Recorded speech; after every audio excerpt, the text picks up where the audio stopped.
Muy buenas tardes, tengan todos ustedes, compañeros médicos de los hospitales básicos comunitarios que nos escuchan. Vamos a tratar un tema en esta ocasión desde el punto de vista fisioterapéutico, como es el dolor lumbar o dolor lumbar también, o lumbalgia.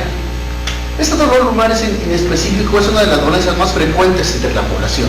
Normalmente aparece tras realizar de forma repetitiva tareas de esfuerzo y mantener posturas que sobrecargan la columna vertebral.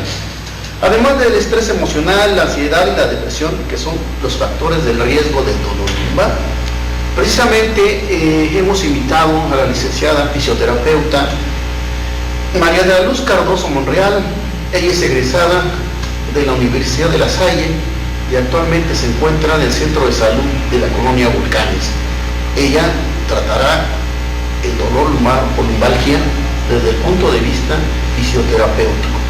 Licenciada, bienvenida a Telemedicina. Hola, muchas gracias para que exponga su tema. Muchas gracias, doctor. Buenos días. Bueno, como ya mencionó el doctor, mi nombre es María de la Luz Cardoso Monreal. Soy actualmente encargada del área de fisioterapia en la unidad de enfermedades crónico-degenerativas, en la unidad médica, de especialidades de enfermedades crónico-degenerativas en la Colonia Volcanes, y en las tardes tengo de manera particular el consultorio en Privada Camino Octava, número 118, en Tlalnepantla Cabrera. Hoy vamos a tocar el tema de dolor lumbar, porque este es una de las causas más comunes, si no es que la más común, de tratamiento y de consulta en el área tanto médica como de fisioterapia. Entonces vamos a empezar. Vamos a hablar un poquito acerca de dolor lumbar. Vamos a tomar en cuenta que el dolor lumbar afecta entre un 70 y un 80% de la población en nuestro país, bueno, en general en el mundo, ¿ok? Vamos a definir el dolor lumbar como una presencia en el dolor o región valga la redundancia, de la zona lumbar. Esta se encuentra justo debajo de la última costilla y encima de la región sacra. ¿Okay? Este dolor a veces se puede recorrer a los glúteos, se puede recorrer a muslos, y ya aquí vamos a determinar pues obviamente qué tipo de dolor es. ¿Okay? Porque de este 80% de la población que padece dolor lumbar, el 15% aproximadamente solo tiene un origen claro. Ahorita vamos a especificar los tipos de orígenes y demás. ¿Okay? Como les comentaba, a nivel de consulta de medicina familiar es la octava causa de consulta, valga la redundancia, y en el área de fisioterapia es la primera causa, ¿ok? Entonces ahí ya tenemos una estadística bastante alta. ¿Por qué? Porque estos tipos de síndromes musculoesqueléticos pues no indican una mortalidad como tal para los pacientes. De hecho, la mortalidad es muy baja, la tomaremos en un 0.02% aproximadamente, pero la morbilidad que conlleva para los pacientes, tanto por la incidencia y la prevalencia, es bastante alta. De hecho, las enfermedades crónicas de tipo musculoesquelético abarcan el 40% en este caso. El primer lugar de enfermedades crónicas de tipo musculoesquelético es la artrosis, y el segundo lugar es abarcado por el dolor de espalda.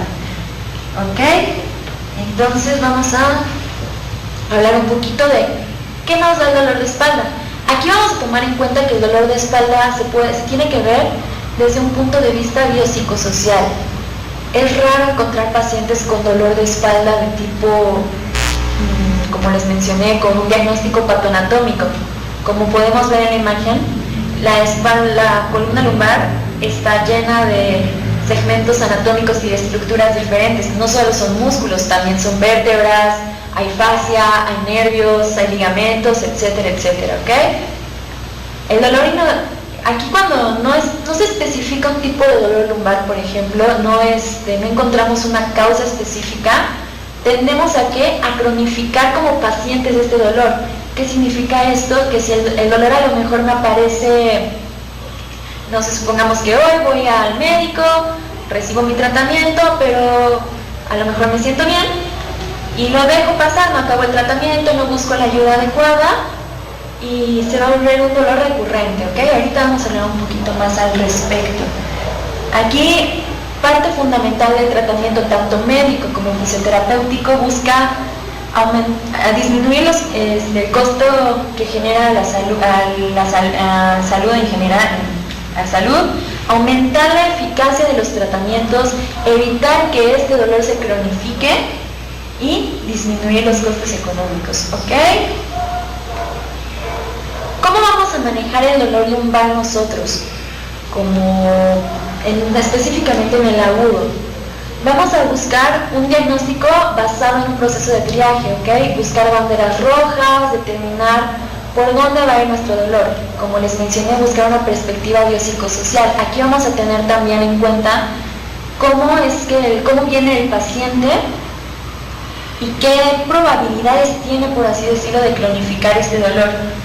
Y aquí algo que desde el área fisioterapéutica para mí es básica, adaptarnos al manejo del paciente, adaptarnos al paciente, a cómo quiere realizarlo, hacerlo individualizado el tratamiento y empoderarlo para que él sea el principal ingrediente en la recuperación, ¿ok? Vamos a tomar en cuenta los primeros signos de alerta cuando llega un paciente con dolor lumbar agudo, ¿ok? El dolor lumbar severo va a ser severo, entre la sexta y la séptima semana y va a empeorar, a pesar de que el paciente dice, es que me lastimé hace mes y medio y me tomé algún medicamento, porque desgraciadamente se da mucho la automedicación o los consejos de vecinos, por así decirlo, o alguien externo, y pues se toman y esperan a que empeore el dolor o que no mejore de plano después de un lapso para asistir a ¿cómo se llama? A ayuda médica, ¿no? Pacientes mayores a 65 años y específicamente aquí en mujeres mayores de 70 años. ¿Por qué? Porque es probable que haya un riesgo de osteoporosis. Aquí vamos a tener en cuenta que puede haber algún tipo de fractura por colapso, ¿ok?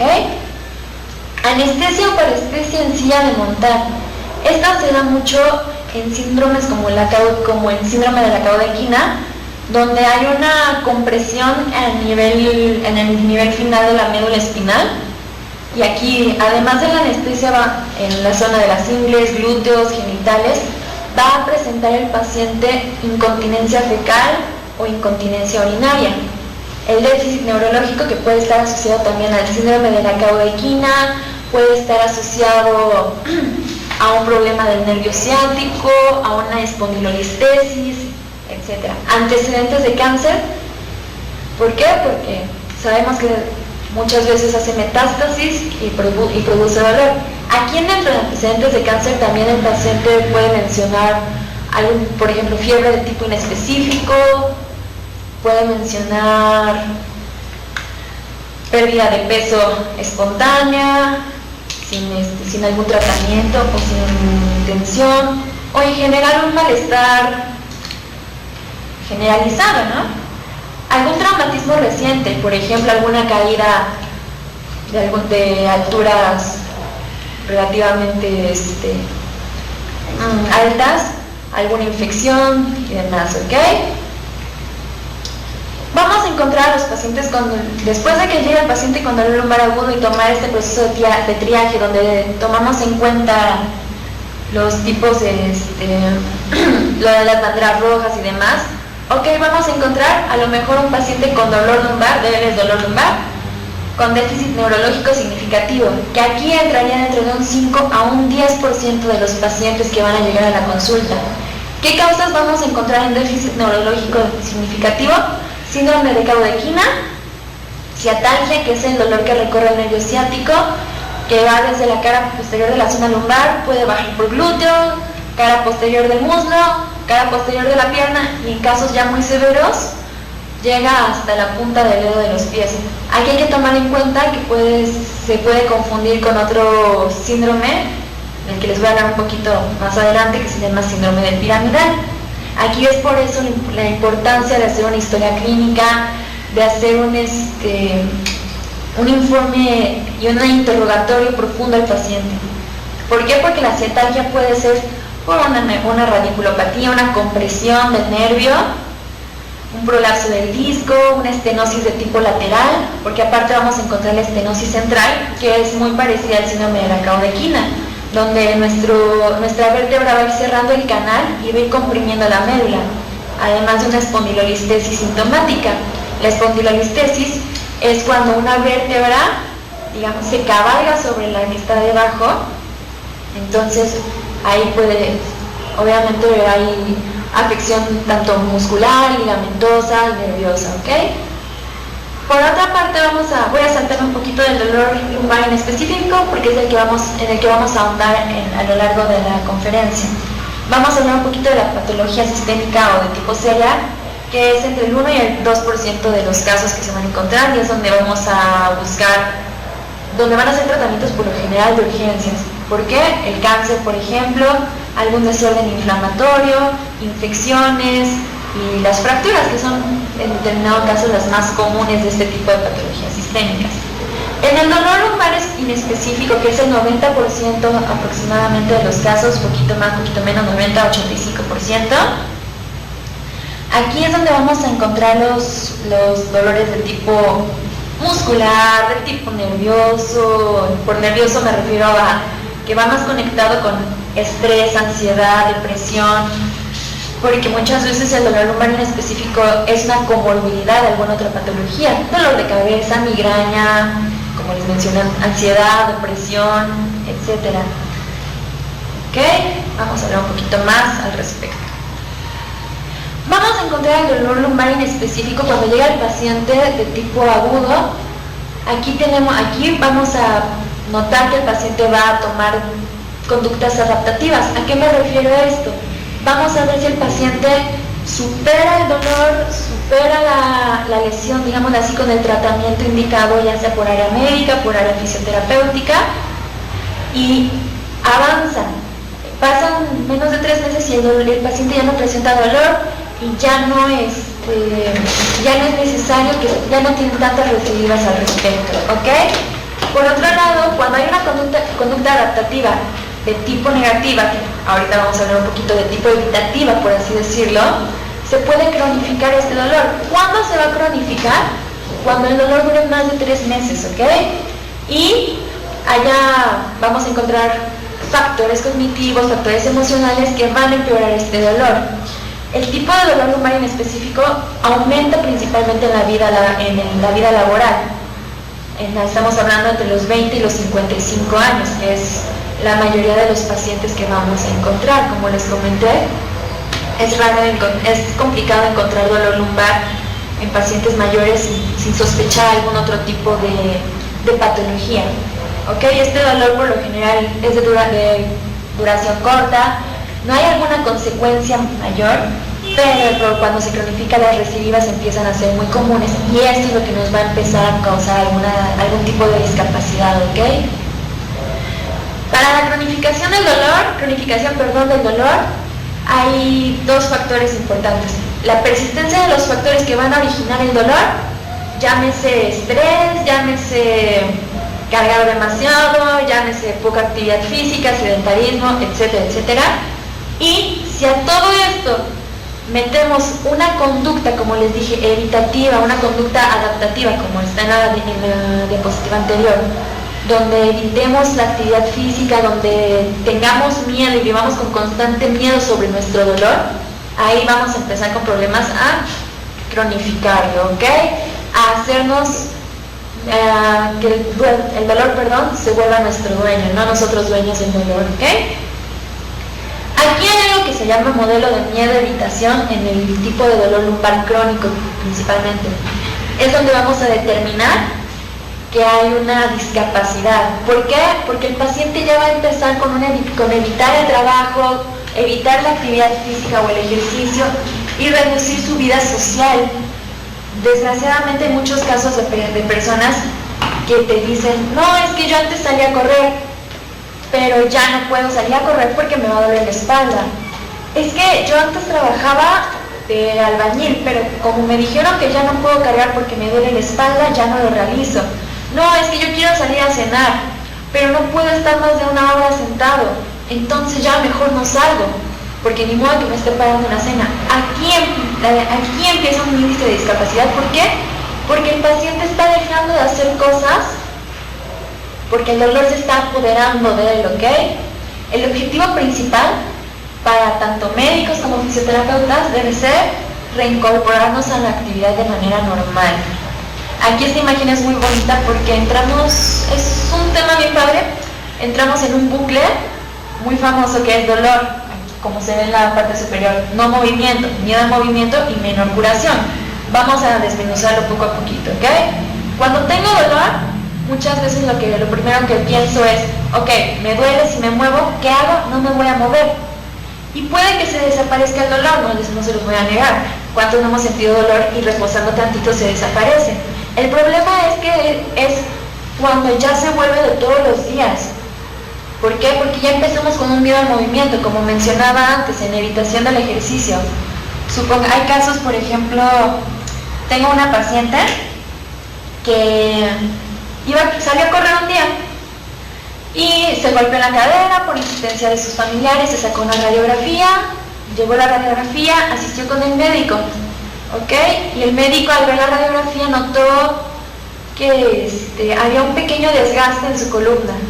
Para esto la paciente no tenía dolor en la columna, ¿ok? Entonces, cuando le dice el médico, oye, es que ve tu columna, ve el desgaste que tienes, ve el desgaste que tienes, tú ya no puedes cargar, tú ya tienes la espalda de una persona de 70 años, ¿ok?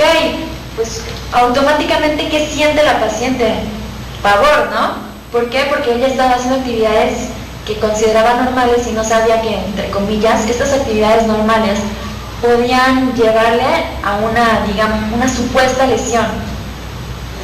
Entonces, aquí ¿qué hace la paciente? Ok, ya tuvo dolor de cadera y a lo mejor no tiene dolor de espalda, pero ya con este comentario va a decir, es que sí es cierto, a lo mejor he notado que me duele un poquito la espalda, ya no me voy a mover, ya no voy a salir a correr, me da miedo correr, me da miedo cargar, me da miedo girar la cintura, porque muchas veces tendemos a tomar este tipo de actitudes de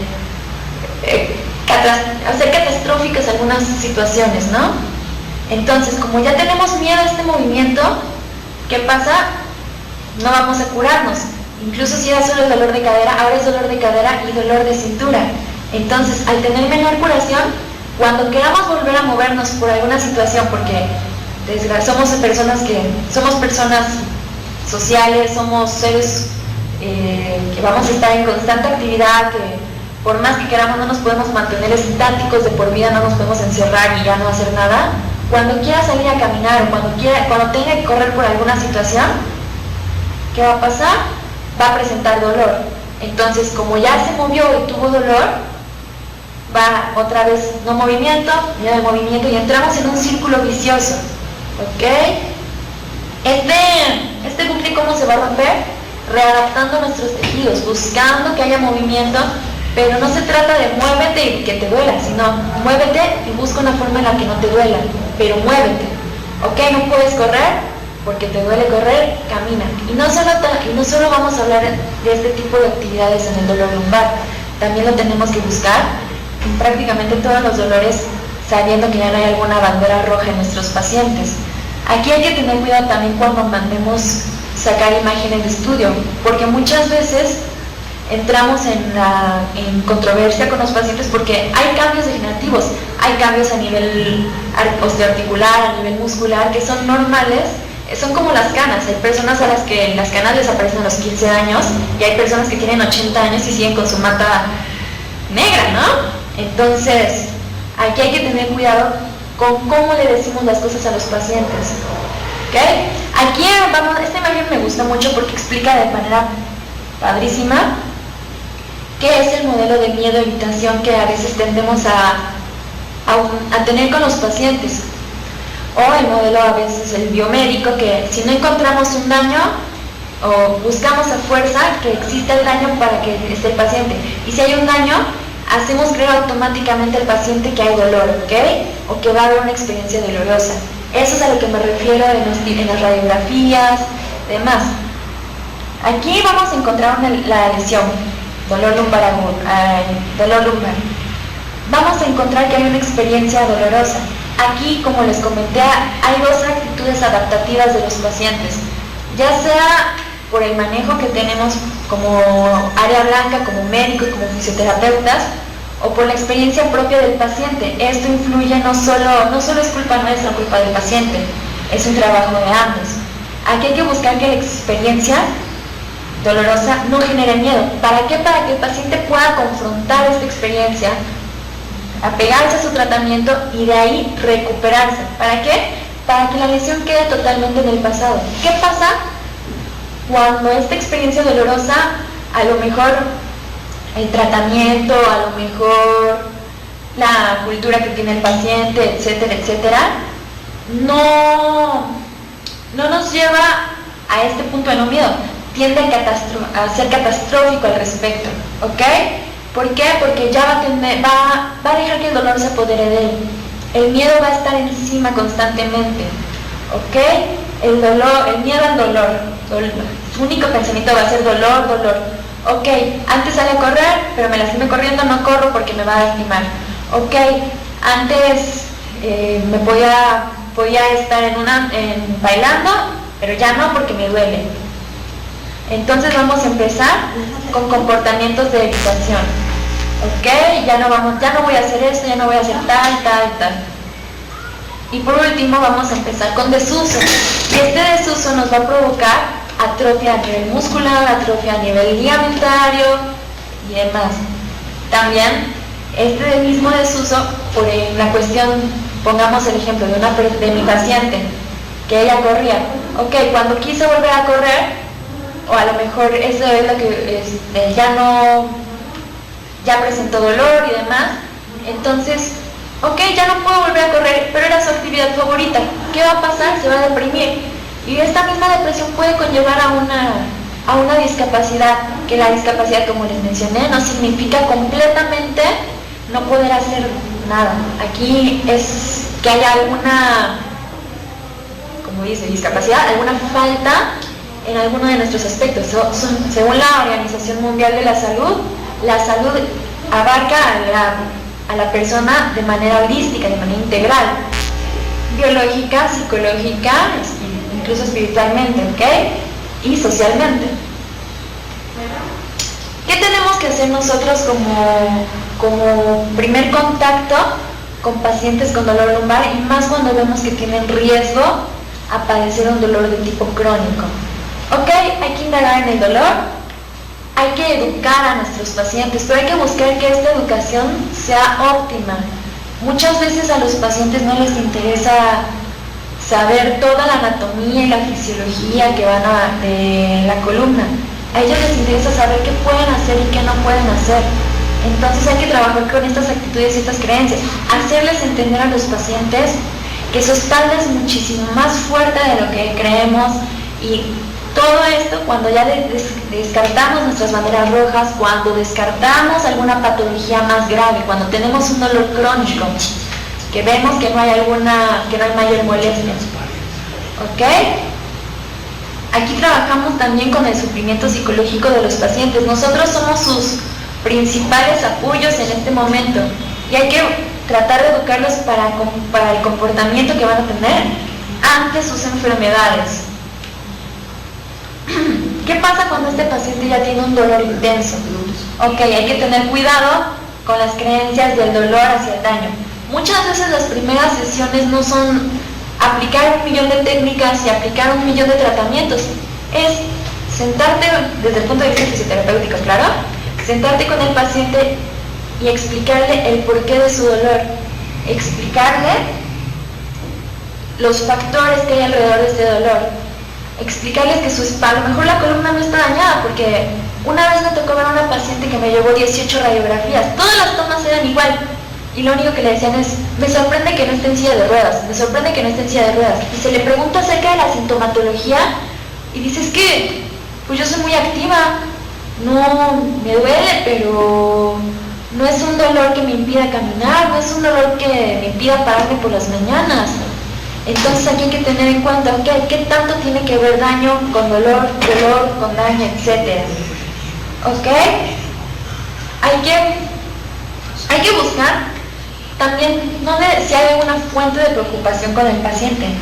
En las diapositivas anteriores, cuando hablamos de dolor en específico, hay riesgos, como les comenté, de que el paciente se cronifique. Hay 3 tipos de riesgos: el bajo, el medio y el alto. En el alto hay que tomar en cuenta todo lo que envuelve al paciente. ¿Y esto cómo se logra?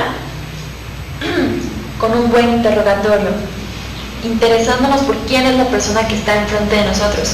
Y aquí hay algo muy importante: después de haber librado todas estas, ¿cómo llamarlas?, banderas rojas, repito, y demás, recordarle al paciente que el reposo absoluto nunca va a ser la solución para un dolor lumbar en específico, ¿ok?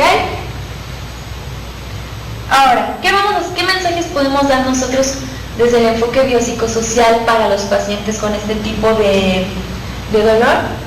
Hay que dejar de promover creencias de daño estructural. Como les mencioné, esta paciente de las 18 o 20 radiografías, que de hecho llegó hace un par de semanas conmigo, esa paciente, pues, es que yo ya no puedo cargar porque me dijeron que si no, en cualquier momento mi columna va a colapsar casi. Y es como de, ok, hay que ver. Hay que tomar en cuenta que el paciente no solo es huesos, es músculos, como comenté, fascias, ligamentos. Hay que fortalecer a este paciente, no solo mentalmente para educarlo, sino también físicamente. No hay que promover miedo más allá de la fase aguda. Aquí no hay que tomar, ok, ya pasó el dolor agudo, pero vemos una radiografía nueva y, repito, tú tienes la columna de una persona de 70 años, es que tú ya no puedes volver a cargar, tú ya no puedes hacer esto. ¿Por qué? Porque muchas veces, pues son situaciones que, por tabúes, por patologías que se prevén, etcétera, no las decimos con los pacientes. Aquí promover perspectivas negativas del futuro, lo mismo. Aquí no debemos decir al paciente, es que a lo mejor en 5 años tú ya no vas a estar caminando por la forma en la que está tu columna, pero si nunca ha tenido una sintomatología, ¿por qué asustarlo? ¿Por qué decirle estos comentarios que pues, muchas veces son algo incierto? No es como que tengamos una bola mágica y podamos ver el futuro de ese paciente. Y como les comenté, el dolor no es igual al daño. En la neurociencia del dolor hay muchos factores.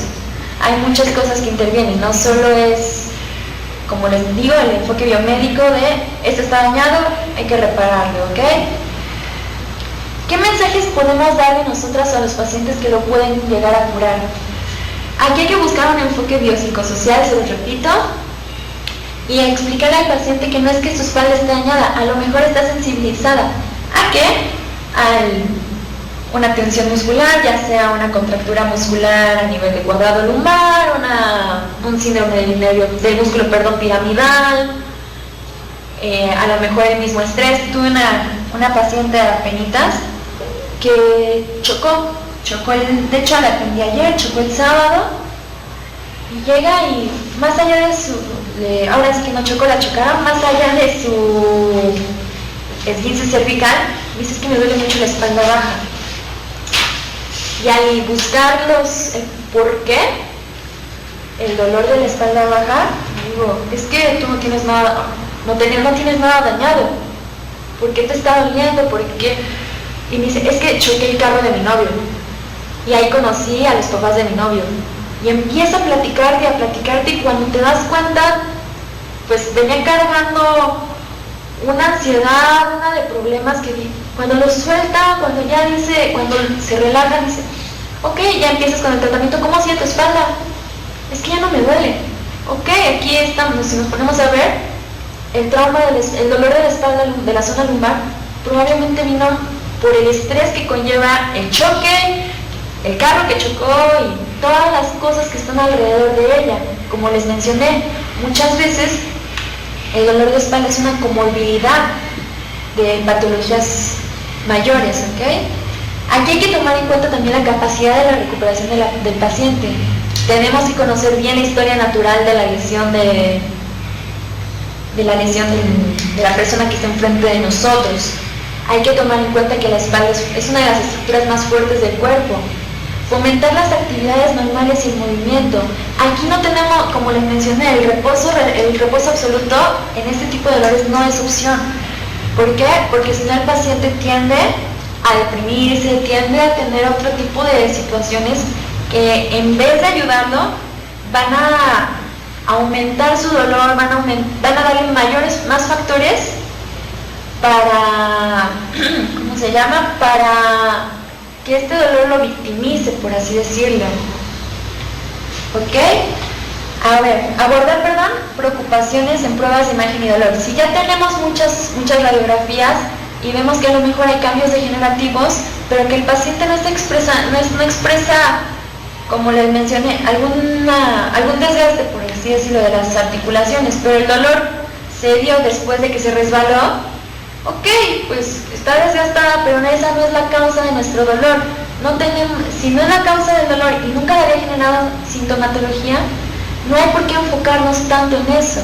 No digo que no sean importantes las pruebas de imagen, pero hay que determinar los casos. ¿Dónde sería para mí algo muy importante? Por ejemplo, en un síndrome de la caudequina, ahí mandas automáticamente a un paciente para determinar si hay una estenosis. O en una espondilolistesis, donde haya síntomas neurológicos severos y que ves, y sí, ya hay una espondilolistesis y está generando síntomas. Ahí es donde yo preferiría.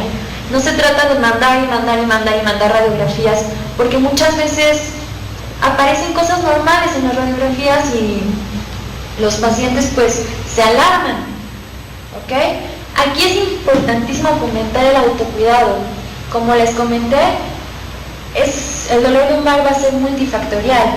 Además de nuestra salud mental, por así decirlo, nuestras situaciones de depresión, estrés, el cambio de hábitos. Aquí esto es básico. Si un paciente tiene sobrepeso, pues tiende a tener algún desequilibrio muscular y si su espalda está sensibilizada, lo va a notar más. Si un paciente no le gusta hacer ejercicio y ya estamos platicando que el tratamiento principal para el dolor lumbar es ejercicio, aquí se trata de buscar eliminar el dolor, pero por medio de cambios de hábitos más saludables, para que el paciente en sí sea más saludable. Como les digo, el paciente es un todo.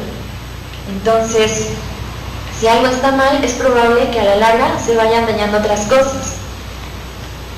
¿Qué tratamiento le vamos a dar a un paciente con dolor lumbar en específico desde el área de fisioterapia específicamente? Bueno, primero tenemos que hacer manejo del dolor. ¿Ok? Aquí es platicar con el paciente, darnos cuenta cuándo tiene el mayor dolor, en qué momentos. Hay incluso pacientes que le dices, oye, ¿cuándo te duele más la espalda? No, fíjese señorita que me duele cuando voy a casa de mi suegra. Acá. ¿Y por qué le duele cuando? No, es que me estreso mucho porque todo el tiempo me está diciendo que yo soy hija, bla, bla, bla, bla, bla. Ah, ok, entonces, pero por ejemplo, si va a casa de su mamá no le duele y está mucho tiempo, no, pues él no me molesta. Ah, ok. O hay pacientes que todo el tiempo les duele, o ¿sabe qué, señorita? Es que hago ejercicio, duermo muy bien y a la mañana siguiente amanezco molesto. Ah, ok, ahí ya determinamos más o menos puntos donde podemos ubicar en qué etapa de cronificación está nuestro paciente. No todos los dolores lumbares van a ser lumbalgias mecanoposturales, que de hecho esta es una patología que hay autores que mencionan no debería existir, porque si en un mundo ideal, si todos hiciéramos actividad física y manteniéramos unos buenos hábitos, pues este dolor no tendría que estar, porque nuestro cuerpo estaría lo suficientemente fuerte para aguantar nuestra columna. Pero bueno, no todos ahí también hay un diagnóstico diferencial, digamos así, con el dolor del nervio ciático, que se llama síndrome del músculo piramidal, donde el músculo piramidal se contractura y puede comprimir ligeramente el nervio ciático. ¿Qué diferencia vamos a notar? Hay un test específico que se llama de la SECH, donde se alzan las piernas del paciente y ahí determinamos, ¿ok? Si el paciente presenta dolor aproximadamente a los 45 grados, podemos sospechar de un síndrome piramidal, además de otras pruebas complementarias. Ok, para el manejo del dolor, lo principal vamos a buscar que el paciente se mueva, como les mencioné antes. Si no puedes correr, camina. Si no puedes caminar, al menos párate y siéntate de la silla. Si no, Al menos mueve tus brazos, controla, porque el movimiento siempre es analgesia. Nuestro cuerpo necesita moverse. Muchas veces en el caso del dolor, por ejemplo, la lumbalgia mecanopostural que les comento puede ser una contractura de los músculos cuadrados lumbares. Cuando hay una contractura, lo primero que lo que se presenta es una isquemia, que se da, ¿por qué? Porque el músculo no está teniendo un movimiento de manera normal. ¿Cómo vamos a eliminar esta isquemia? Con movimiento. Obviamente me van a decir, es que señorita, ¿cómo quiere que me mueva si me está doliendo? Yo entiendo, y hay dolores muy fuertes, y hay que tomar en cuenta que este movimiento debe ser individualizado y adaptado al dolor. Ok, supongamos, para eso tenemos también las terapias pasivas, que están aquí mencionadas abajo. Es toda la gama que tenemos nosotros los fisioterapeutas, llámese electroterapia, llámese punción seca, ultrasonido, agentes físicos como el calor, el frío y demás, para paliar un poquito este tipo de dolor y ya después meter el movimiento. También ahí entran ustedes como médicos, donde pueden recetar algún medicamento con el dolor, pero tomar en cuenta que las terapias pasivas y los medicamentos no nos van a atacar de lleno el problema, van a solventar la sintomatología principal y la más molesta, que es el dolor, pero si no se hace un manejo de cambio de hábitos, de ejercicio y todo lo que hemos venido mencionando, es probable que este dolor regrese pronto, que haya una recidiva. Aquí lo que al menos a mí como fisioterapeuta me gusta trabajar es tratar de reducir al máximo las terapias pasivas y que el paciente empiece a moverse. Y no solo pacientes deportistas, no solo pacientes jóvenes, también las personas que nunca han hecho ejercicio, que traten de salirse un poco de este sedentarismo. ¿Por qué? Porque el sedentarismo mata. Aquí vamos a hablar un poquito también de la educación al paciente. Como les repito, educación sobre su dolor. Educación sobre, ok, te duele en estos puntos, puedes hacer estos movimientos hasta que sientas esto. Como les digo, no es individualizado y dependiendo de cada paciente. Higiene postural. Aquí es bonito porque muchas veces cuando he dado conferencias o los mismos pacientes me dicen, oye, a ver, es que yo tengo mi silla a esta altura y pongo los pies a esta altura y mantengo mi escritorio y mi computadora a esta altura. ¿Cuál es mi postura perfecta para estar trabajando? Pues mira, la postura perfecta siempre va a ser la siguiente. De nada me sirve que estés 8 horas sentado de la manera perfecta si vas a estar 8 horas sentado. ¿Por qué? Porque esto te va a volver una persona sedentaria y a lo mejor vas a estar tus 8 horas y no vas a tener ningún dolor, pero cuando tengas un agente que te pueda provocar dolor, este sedentarismo te lo va a aumentar, te lo va a exacerbar. Entonces, cuando me dicen eso de cuál es la postura perfecta, siempre va a ser la siguiente. Hay que tratar de ser lo más activos posibles.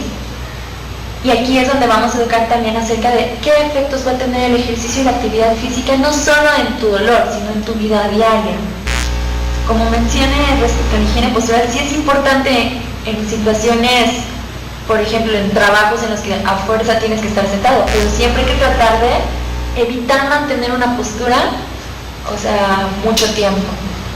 Y aquí como parte de promoción de la salud hay que buscar que el paciente incorpore hábitos saludables, ¿ok?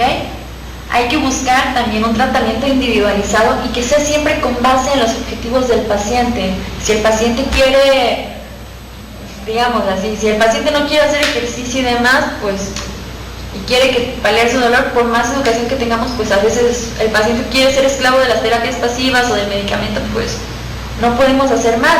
Pero primero tenemos que hacer este intento de educarlo respecto a todos estos puntos, ¿ok? Entonces, ¿cómo vamos a manejar un tratamiento de fisioterapia? Empezamos con consejos al paciente sobre su dolor, educación, etc., ¿no? Aquí lo vamos a relajar un poquito, sobre todo cuando venga con mucho dolor. Empezamos con ejercicios de movilidad. Si el dolor es agudo y es exageradamente fuerte, empezamos con ejercicios de movilidad torácica, que es básicamente respirar de manera abdominal, relajar, empezar a mover ligeramente sus hombros, sus brazos, a lo mejor el cuello, que esté lo menos quieto posible, un reposo relativo. Posteriormente, entrenamiento de movimiento funcional. Repito, esto es con base en los objetivos del paciente. El paciente quiere cargar, hay que enseñarle cómo cargar de una manera en la que él pueda adaptarlo, y hay que hacerlo más fuerte al respecto. El entrenamiento es constante, es ir preparando al cuerpo para hacer alguna actividad. Por ejemplo, al principio puede cargar solo 1 kilo, pero es como si virtiéramos una taza de café y el café fuese el esfuerzo y nosotros somos la taza. Si queremos servir más esfuerzo, ¿qué tenemos que hacer? Cambiar de taza y hacerla más grande. ¿Cómo se hace esto? Fortaleciendo nuestro cuerpo, fortaleciendo nuestros músculos, nuestra espalda, somos un todo. Y por último, recordar lo importante de la actividad física, recordar todos los beneficios que nos va a traer a nosotros como pacientes con un dolor. ¿Ok? Y también es importante, dentro de los consejos y la educación al paciente, poner el ejemplo. Porque muchas veces pasa que, no, es que usted debe comer sano y debe hacer ejercicio. Y, bueno, ¿y usted hace ejercicio? ¿Usted fisio hace ejercicio? ¿O usted médico? No, aquí nada como predicar con el ejemplo, ¿verdad? Pero bueno. Vamos a tomar en cuenta unos factores acerca del ejercicio y qué tan útil es para nuestro dolor de espalda, ¿ok? Aquí el ejercicio siempre va a ser útil, ¿por qué? Por lo mismo que les comento, el fortalecimiento del todo que somos. Hay que buscar que el ejercicio vaya en base a evitar que el dolor recurra. Aquí hay que hacerle entender al paciente que se tiene que mover con confianza, nada como moverse con confianza. Si entramos en un estado de hipervigilancia y vamos a estar cuidando cada movimiento que hacemos, en vez de tener alguna mejoría, vamos a entrar otra vez en este modelo de miedo-evitación. ¿Por qué? Porque ya vi que aquí me moví tantito desconfiado y a lo mejor me dolió y ¡pum! Ahí aparece otra vez el dolor. El ejercicio nos va a relajar. Dentro de los efectos fisiológicos que tiene, nos ayuda con relajación mental, espiritual, etc. Aquí hay que buscar un ejercicio para el paciente que lo disfrute. Y ahora sí que hay que disfrutarlo, porque el ejercicio de manera común es obligatorio si queremos tener una salud óptima. El dolor, como les he mencionado a lo largo, no es igual al daño, y no vamos a encontrar nunca una medicina que tenga los mismos efectos que el ejercicio, y los mismos no efectos, digamos así, secundarios. Aquí ahora puse una imagen bien bonita acerca de cómo a veces creemos que somos personas activas y cuando nos damos cuenta la mayoría de nuestro tiempo es sedentario. Aquí podemos ver a 4 tipos de personas. Les digo, desgraciadamente no se guardó la imagen, pero vamos a ver a 4 personas, supongamos, ¿no? Una que todos los días se despierta, se baña, se va en su carro al trabajo, y al estar en su trabajo está las 8 horas de trabajo sentado, ¿ok? Y ya después de estar sentado estas 8 horas, regresa y en vez de ir a alguna recreación o algo, se va en carro a casa, llega, come y a ver la novela y se duerme. De 24 horas que tuvo el día, 8, supongamos que es una persona que duerme el tiempo necesario, pues de 24 horas que tuvo el día, 8 horas estuvo inactivo por el sueño, y las otras 16, pues entre el carro y estar sentado en la oficina y la novela y demás. ¿Cuándo presentó una actividad física? Sabemos que el ejercicio mínimo del tipo moderado deben ser 150 minutos en la semana, media hora durante 5 días, de lunes a viernes que hagamos media hora de ejercicio y ya viernes, domingo, sábado y domingo descansamos. Pero ¿cuándo? No lo hubo. Luego podemos encontrar otro tipo de personas que yo los llamo el síndrome del corredor inactivo. ¿Por qué? Porque supongamos se despierta, se baña y va a ir al trabajo, pero antes decide correr 30 minutos. Y ya, de ahí se va al trabajo y está 8 horas sentado. Y de estas 8 horas sentado, después a lo mejor también sale y se va, a ver otra televisión, come cualquier cosa y se duerme. Aquí nada más quitamos las 8 horas, de 16 horas del día, estuvo 30 minutos, perdón, ni media hora, supongamos una hora que corrió, activo, nada más una hora, de 16, entonces, aquí pues, ok, si haces ejercicio, pero ¿qué tanto te mueves en realidad? ¿Qué tanto es tu tiempo sedentario? Podemos buscar, y ya de ahí vemos a los otros tipos de personas que a lo mejor se despiertan, hacen ejercicio y buscan la manera de estar constantemente haciendo alguna actividad.